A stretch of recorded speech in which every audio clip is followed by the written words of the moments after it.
Hi. Hello, we are live now. Hello, everyone.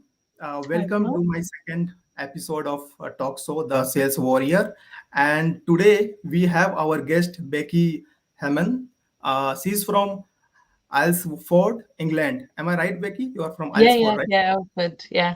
So, welcome, Becky, and thank you for being my guest tonight. I Thank know that you. it was a little difficult for you to manage time. Hmm. And so, before we move on to our guest, for the audience who is watching it live or maybe recorded, after that, so I would like to tell you, our audience, that on this show, we are going to have B2B experts, coaches, CEOs, and coming from various domains and geographies who will be sharing their knowledge, expertise, and experiences, their challenges, and their success. The purpose of this show is to help sales professionals to learn from them and to expand their context, get clarity, get direction, and inspire to build a dream career and a dream life. And today's topic, so we are going to discuss a lot of things, but the topic which I am mostly focused on is what should be the main component of sales, successful sales training. What are the different components and what are the main components of a successful sales training? What challenges do sales professionals face and how they overcome and achieve success in their career? So to discuss this, we have, as I told, Becky here, and Becky is the founder and director of Vela Verde Limited. Am I Hmm. am I sounding it right, Yeah, yeah, Becky? yeah. Vela Verde, Perfect. right? Yeah, Hmm. and I think this is not a British name, right? No, Is it a it's Spanish. It means green candle in Spanish. Oh, great, great. Hmm. Vela Verde is actually an online sales training and coaching company, Hmm. and it's since 2011. So it's been more than 10 years. Hmm. Becky is running this company, and she is also a storyteller and a financial trader. Hmm. And I'm Lovely. very happy to have you on my show, Thank Becky. you. And I'm sure our discussion will surely be going to help the sales professionals and the people who want to, get into sales. And with this, I would like to discuss about like as I told, like Vela Verde, like it's a Spanish name. Hmm. And what inspired you to start this sales training and coaching company 10 years back? Cool. So actually, I've had the business for 10 years or so, however long that is, 11 years, and I initially started it as a consultative thing. So I did sales, I did admin, I did presenting, I did all kinds of things, and I did it through the business. It was only Okay. in the last couple of years since COVID that I've focused mainly on it being sales training, or training in general for salespeople. And that's because at the time, obviously COVID has affected the whole world. At the time, I was doing, you said it earlier about me being a financial trader. I was doing presentations physically at events for a financial trading company. And Okay. obviously that stopped. So it was kind of like, well, I have these skills. I'd been in sales for so long and I'd been training in sales and training in other things for a few years by that point. Let's make that the main focus, especially during the pandemic where companies were shutting down. Sales was important to keep businesses going and to keep people in their jobs, to keep the economy going. So that's kind of how that really happened, to make sales training the main focus. Okay, that's great. So that is what inspired you to start something to do something for these salespeople, Mhm. basically. So what do you think? Like, what challenges do salespeople basically they face in their career, and how you help them to overcome these challenges and achieve results? Cool. So how you So do it? to me, so if you ask salespeople what's the biggest thing that they struggle with, you'll get different answers. It might be closing, that's what they struggle with. It might be getting past the gatekeeper. It might be reaching out to people on LinkedIn and no one ever responds to them, or Right, whatever it right, is. For me, all of those things come under the same umbrella, which is the way we as consumers view salespeople, and salespeople having to fight against that all of the time. When you go into a shop and a salesperson comes over and they say, "Oh, hi, how can I help you today?" We all go, "Nope, it's fine, don't need anything, see you later," and we just we just avoid them. Right. People avoid salespeople. People don't like to feel sold to. People have an opinion as to what salespeople are like. And we're having to fight against that. So to me, what I try and do is understand that psychology first. What is it that they think of you before you even talk to them? What is it that they think of you when you pop up in their LinkedIn? And how do we then use our sales techniques, the way we say things, the way we speak, the way we come across, our sales process, to combat that and just make it a conversation between two human beings? Because that's what it is. It's not, you don't want to buy something and I'm trying to sell it to you, so I'm going to try and drag you over the line. That's not what it is. It's, you might need something and I might be able to provide that, so let's have a conversation. And if I can't, okay. If I can, great. That's what the conversation should be. So that's where I try and steer my clients towards human to human conversations, not salespeople buyer conversations. True. So you mean to say that depending upon what challenges they're facing, you don't have a, you have a customized training program for Mm-hmm. all the salespeople, like what challenges they are facing. You just first identify the challenges Mm-hmm. and what is stopping them to get into sales or achieve targets, and then you work on these challenges. Am I right? Yeah, with the underlying focus always being, let's make this a human conversation. So it's not about, because a lot of salespeople will be, I call it product vomit, product knowledge vomit. It's, I want to tell you everything about my thing that I'm selling. Listen to me. And as consumers, we don't care. We don't listen to people that want to sell something, but we're engaged in a conversation if we feel we need something. And so, whether that's at the close, whether that's right at the start, whether that's building rapport, whether that's getting past to different decision makers, whatever individual part of the process that people might be struggling with most of the time, what underlies that problem is that they are coming across as a salesperson, which means they're being treated as a salesperson. Right. So it's using that sort of umbrella of that logic, I guess, of that theme, to then address whatever those individual problems might be and say, what is it about that thing that you struggle with where people aren't responding to you, people are ghosting you? Why is that? What's going on before that might be causing that problem? And more often than not, it's you've triggered that salesperson alarm bell in their brain and they're running away from you, which is understandable. All right. So we have seen that, like, after talking to you on this point, I've understood that this is a common problem across geographies. Same Mm-hmm. problem is here in India, same Mm-hmm. in UK. Like, people actually, like, they have a misconception about sales. Many people, Mm-hmm. like, because of, and this because of the sales guys, like, how they actually, communicate with Mm-hmm. with with people or with their customers. Mm-hmm. And that's the reason they will build some kind of a different kind of image of the sales guys. They just undermine, or they just don't want to take them, they just run away, they want to run away from them many a times. So we Yeah. become a lot of salesy, and this is a common problem everywhere. Mm-hmm. And one more problem which I have seen a lot of time, basically it happens with, once you have acquired a customer, yeah, Mm-hmm. is now your client, a relationship building is a really a tough. I think you also spoke somewhere. I've seen your post on relationship building. So Mm-hmm. we have seen that a relationship building and maintaining a healthy relationship with a client Mm-hmm. is real challenge, and with most of the salespeople today, right? Mm-hmm. Do you agree on this? Uh, Yeah, yeah. yeah, and Yeah. yes, and what I feel personally, that this is because of the fast-paced lifestyle what we are dealing with right now, and there Yeah. are other various reasons. So, what according to you should a person be? What are the best practices Mm-hmm. to maintain a healthy relationship with a client, according to you, so that a customer, we can sell the customer a repeat business we can get, or we can upsell, or we can cross sell Mm-hmm. things. So what are the the best practices to maintain a healthy relationship with a customer? Cool. So you hit on something that is really important there. That to me, it's the three R's. You get, if you have a good relationship with somebody, even if they say no, even if they're not a customer, but they're still in your realm of conversation sometimes. Right. But more important, if they are a customer, you want repeat business, you want referrals, and you want reviews.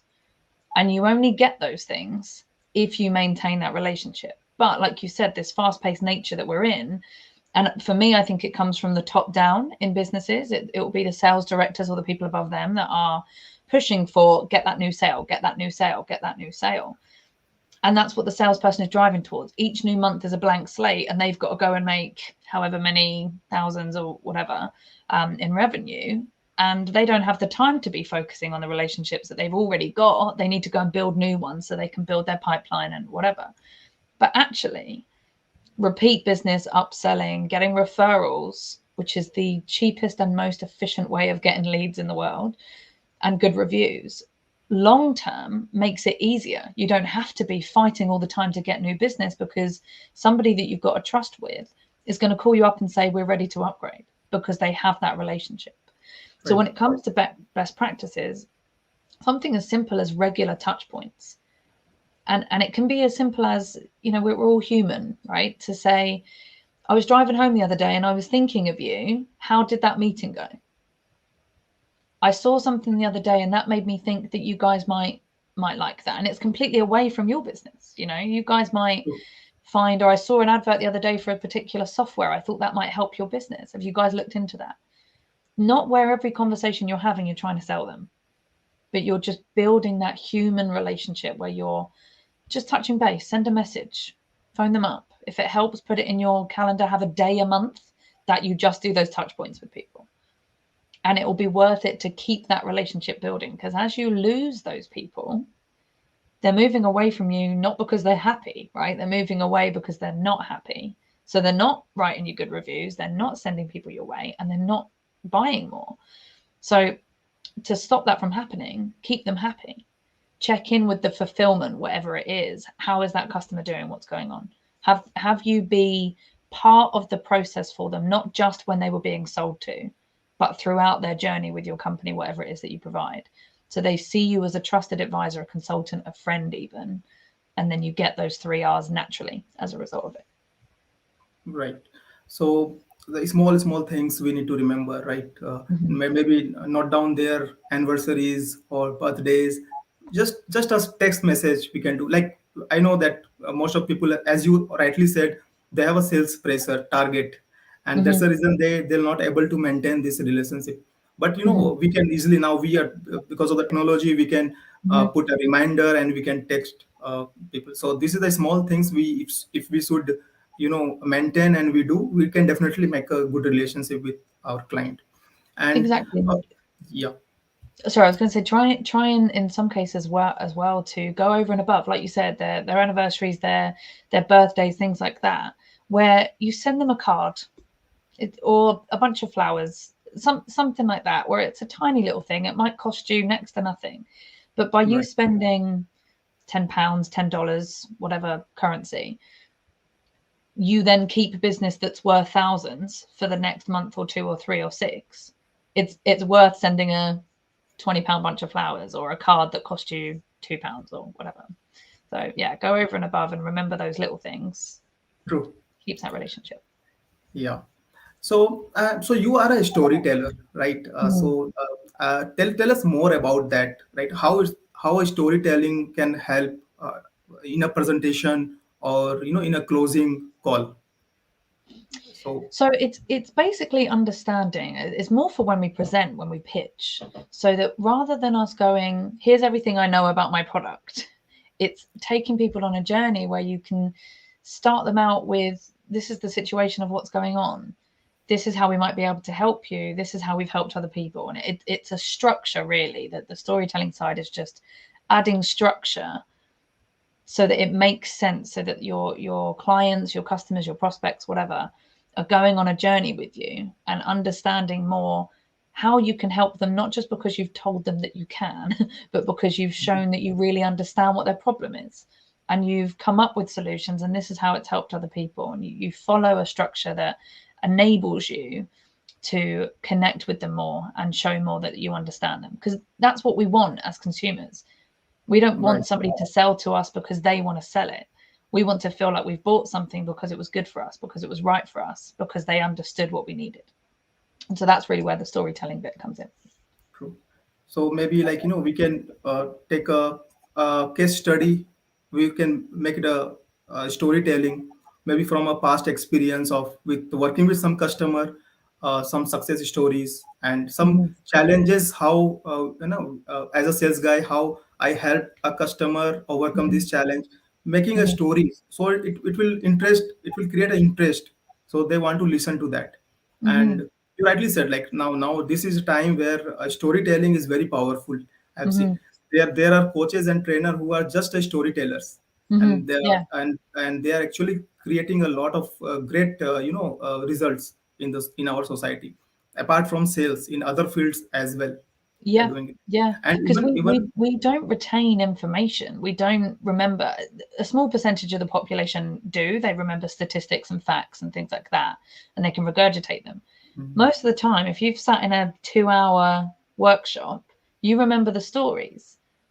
What the guy told you about how his brother did that once, or what the guy told you about how he had a customer that did this.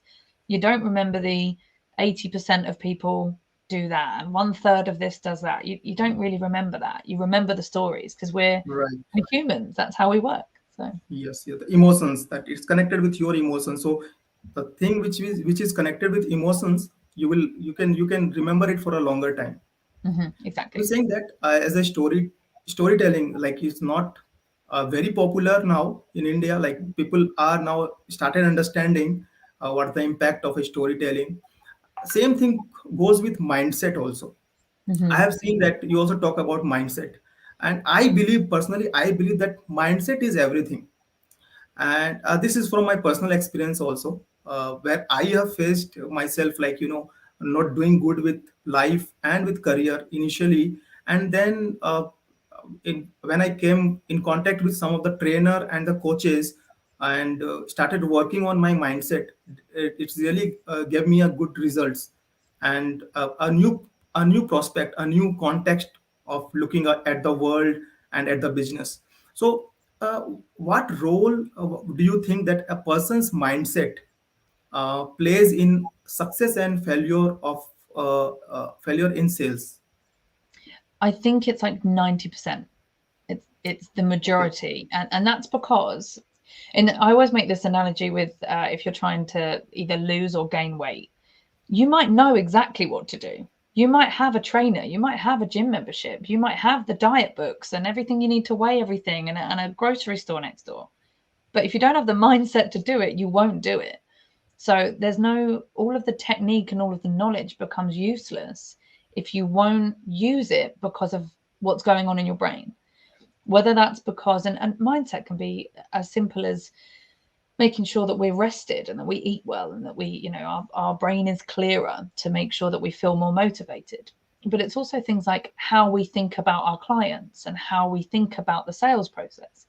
If we wake up every day going, I hate my job, we probably won't be very good at it. If we wake up every day and say, I'm grateful for my job, we're more likely to be good at it. Our mindset impacts our actions. Now, if you have great mindset, I'm not sure if you've followed Tony Robbins, but he has a quote Yeah, which I I think do. is quite funny. He Yes. says about, and he's all about mindset, right? It's, I know he gives some practical things, but I like a lot of the things he says about it. This example is that if you, I think it's something like, if you want to see a sunset and you keep running east, doesn't matter how excited you are or what your mindset is, you'll never see the sunset. It doesn't work that way. So we still need technique and we still need knowledge in order to make the mindset useful. But if you Mhm. have the technique and the knowledge, but you don't have the mindset, you won't use it anyway. So pointless, really. You need that mindset as a base, and then you can learn anything and apply it. If you don't have that mindset, almost no point learning, if that makes sense. Right. True. And as you are telling about Tony Robbins, so I follow some of that influencer, and they talk about gratitude, right? Hmm. You should practice in the morning, like morning miracles and all these things. So I Hmm. strongly believe in these things, right? You started when you start a morning with gratitude and thankful for whatever you have, Hmm. more or less.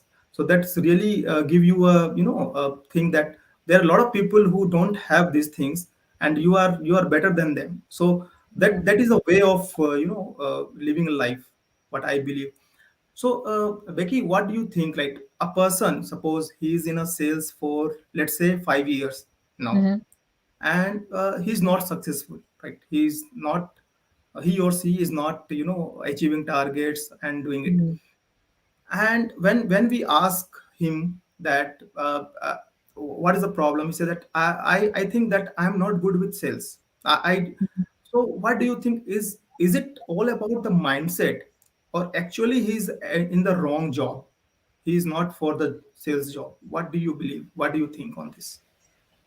I would say it depends. There might be some people, and I know somebody in my personal life who did sales for years and shouldn't have, should never have been in sales.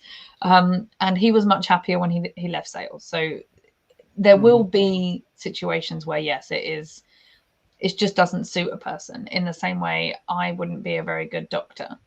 That doesn't mean I couldn't learn and I couldn't have my mindset help me learn, but it just wouldn't suit me. So there will be situations where it doesn't suit the person, but I also think a lot of it is mindset.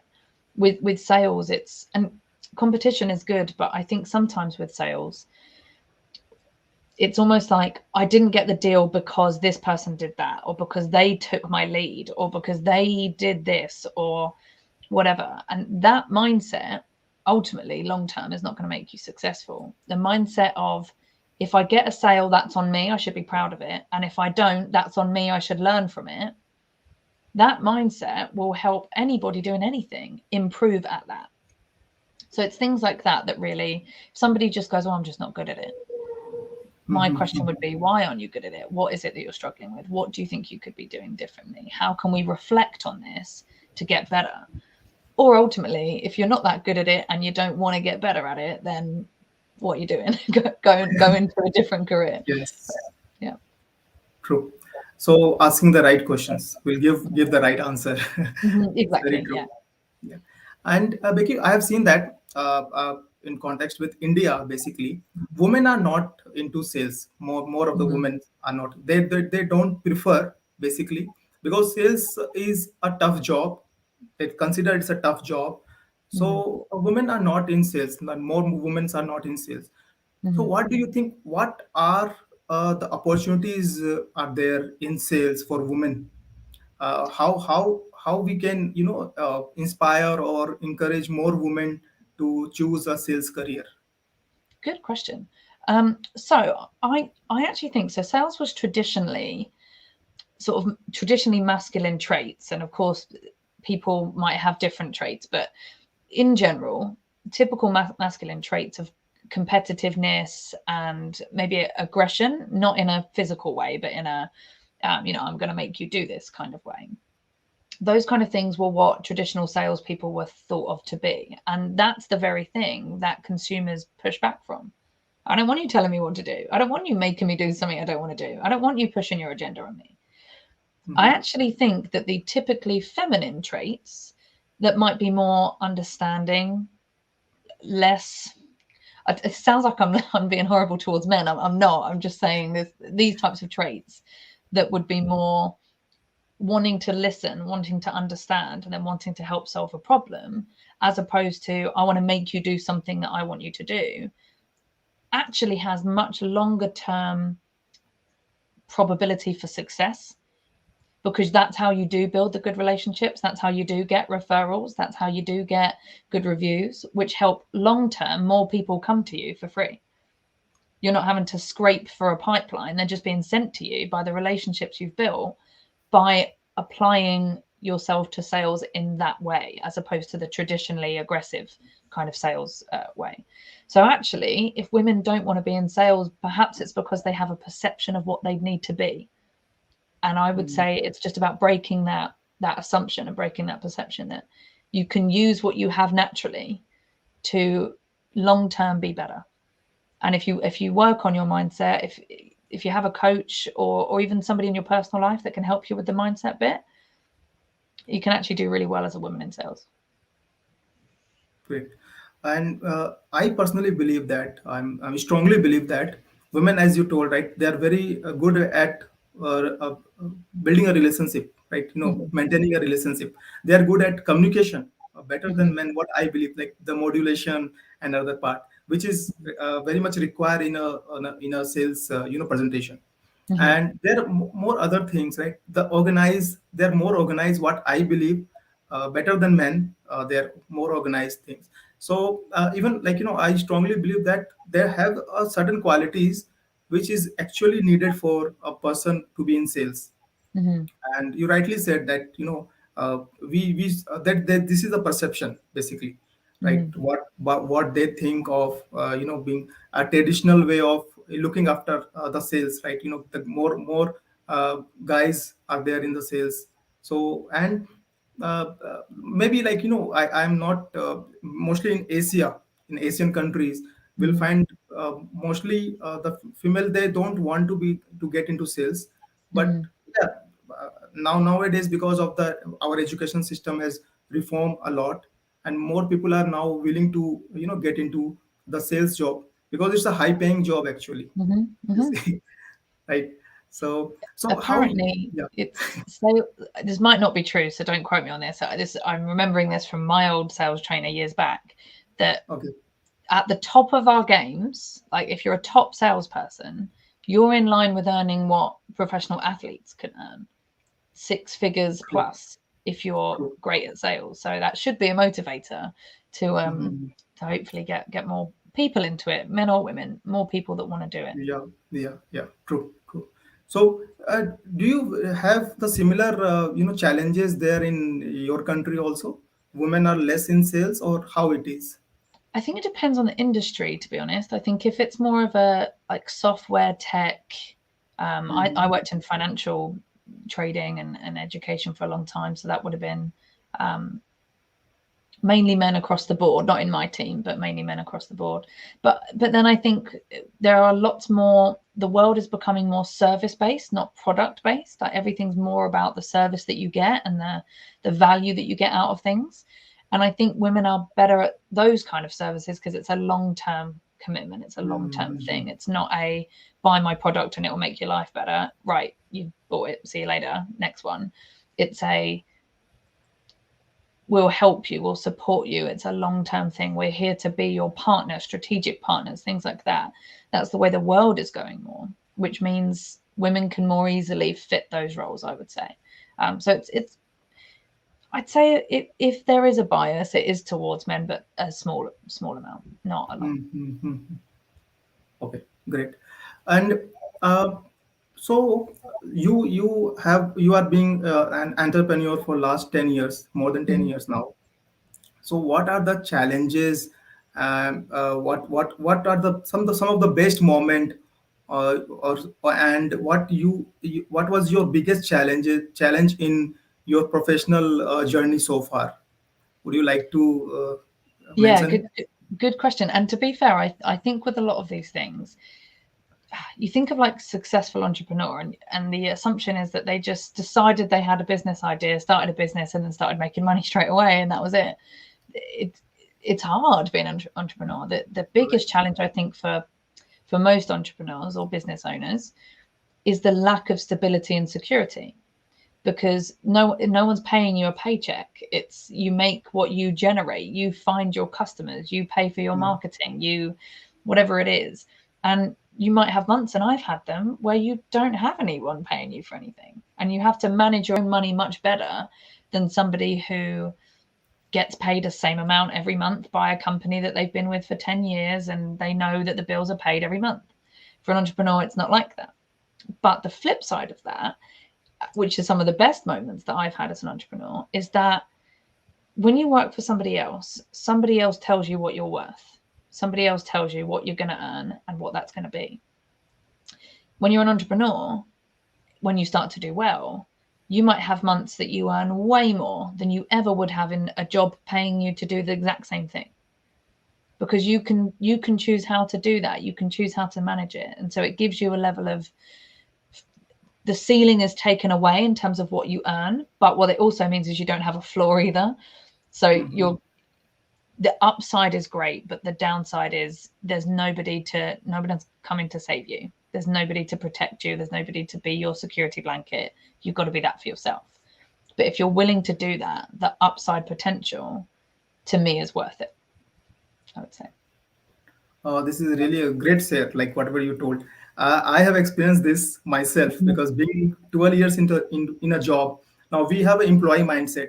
Now, from mhm, coming out from an employee mindset to an entrepreneur mindset, or doing something of your own is not that easy. The mhm, transition is not that easy because in a job, it's actually not very tough job. If you are in a job, it's not very tough when mhm, people say maybe it's let's say it's sales or whatever. When mhm, entrepreneur, you have to look in a bigger context. Everything you mhm, have to look after your finances, your what you are going to do today, and what is your plan for next 1 year or 2 years. So mhm, everything is there. And initially, as you rightly said, that they're not going to make money in the mhm, initial few months at least. mhm, It is not that easy. So that is why I ask you, because many of our audience, like who will be watching it, or maybe a recorded one, or right now, they mhm, some of them, they've started their journey as an entrepreneur. Some are there in sales. So for that, it's really going to be beneficial, because initially there is a lot of struggle. mhm. And but the path, the way is will get smoother when they go a little far from there.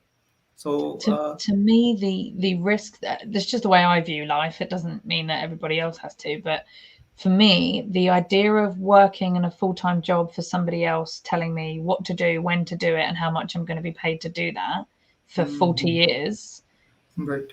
I would rather be an entrepreneur and earn less if that's the Mhm, choice, because it's the freedom and it's the being able to make your own life and decide what your own worth is. That is the risk of being in a full-time job for me is way greater in terms of my time and my value in my life than the risk of being an entrepreneur. But I get that that's not how everybody thinks about it. There's people who yeah, think the yeah, opposite. Right. this is one of the best way, whatever you have shared, like with your experience. That is what Mm-hmm, I wanted to know. And this mm-hmm, is really great, whatever you have shared with me. And one question, like, I wanted to ask, you are now into training for so long. mm-hmm, You're telling sales people. And what do you think is the most challenge you face, not the people you face, mm-hmm. while training someone?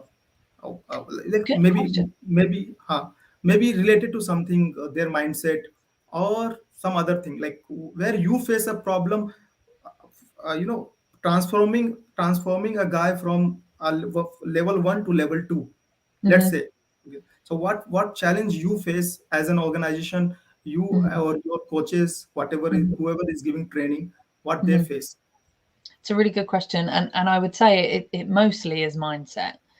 So, for example, I had a client who was setting up her own business, and she'd never done sales before. She'd taken a course in sales once from the type of sales which is like you tell people that they're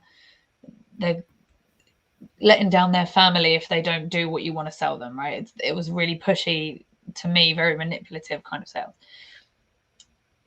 She was very Her mindset was, if a customer tells me that I've done something wrong, they just didn't understand. So it's their fault.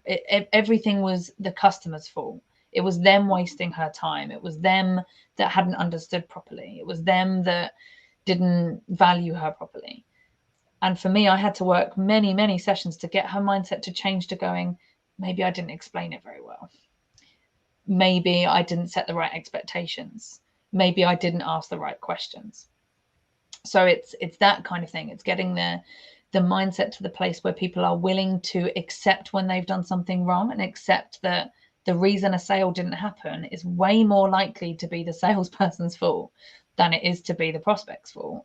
And then you can go, what did I do wrong? What didn't I understand? What didn't I ask? What didn't I say? What did I say? And that's the bit that I find the hardest.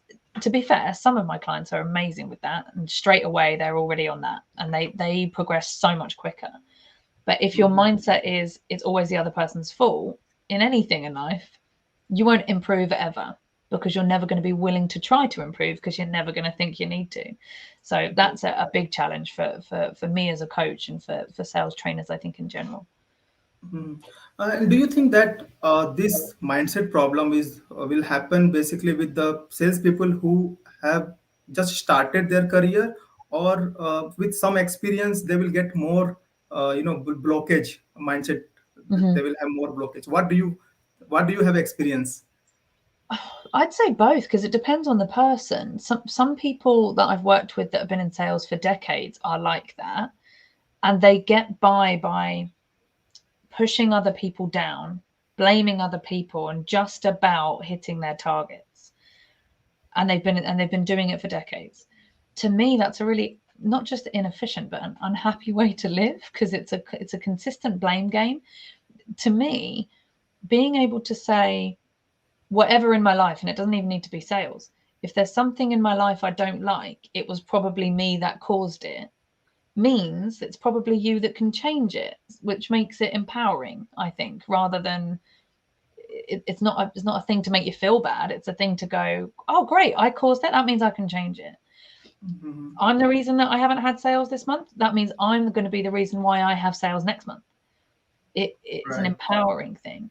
And right. you might see that in young people or in people that have been doing it for years or vice versa. It just depends on the personality, I'd say. Mm-hmm. True.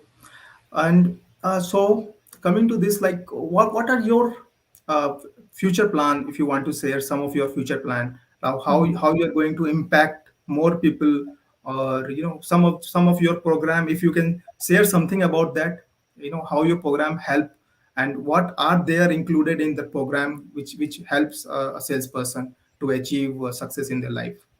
Cool. Good question. So I think two things for me, because obviously with anyone, if you work with somebody one on one, it costs more money. So if you're working with a coach that's working with you one on one and helping you go through and troubleshoot what's going on for months, which is probably what's needed for most people at least, that's a financial commitment that businesses might be able to pay for, but individuals might not be, or it might be harder for them to do that. So what I'm trying to do is create sort of generic sales training courses that are pre-recorded, and because they're pre-recorded can be really cheap. So it hopefully enables more people to access the same kind of training, even though it might not be specific to them, because it could be any industry that they're in that they watch it. But it enables them to have access to the same methodologies and the same thought processes and the same mindset practices and all of that much cheaper and more accessible. And that's for individual salespeople that want to improve themselves, not their company paying for it, or entrepreneurs as well. And then when it comes to growth for the business as well, I would say more coaches and more people to be able to fulfill um, more help for whoever that is. I don't want to leave out the little guy, and obviously it's also great to have big corporate clients as well. So being able to service everybody and not just go, oh, corporate pays me more, so I'll go down that route. I want to be able to help out individual salespeople as Mhm. well. Okay, okay. So this is really going to help people, like, who wants to go with, who don't want to spend more money, or that they are actually struggling for. They Mm-hmm. actually can go with a recorded program, Mm-hmm. and because see, main thing is what they should get benefited from the program, right? Mm-hmm. And this is really great what you are doing for these salespeople here. And with this, we move to our last question. So before we wind up, that I just want to know, like, not me, basically the audience who will be listening this. So, any one piece of advice or message you would like to give to men or women who have just started their career in sales? Just one piece of advice, what you want to give. Oh, just one. Okay. If you hear yourself sounding like a salesperson, stop. That's all I would say. If Sorry, you can if you? you're Sorry. coming across as a salesperson, stop doing that. Think of Okay. people as humans, not as prospects, and you'll do better. Mm-hmm. Oh, that's really great. Yeah. So yeah, I really like, I appreciate that whatever you have discussed, like whatever we have discussed till now, and I'm sure that is really going to help the people into sales. And I have learned a lot of things from you, from your experience, and definitely it's going to benefit my audience, and whoever they want to join maybe want to go into a training, they can definitely join your program, and they should get benefited on this. So thank you very much, Becky. Thanks Thank for you so being much, in. Rue. Thank you for having me. I really Yeah, appreciate it. And thank you for being my patient with guest. me to set it up. I was Sure, really sure. bad with that, so thank you. So maybe we will meet again sometime. I'm sure we will. And sure. So we'll end up this live now. Hmm.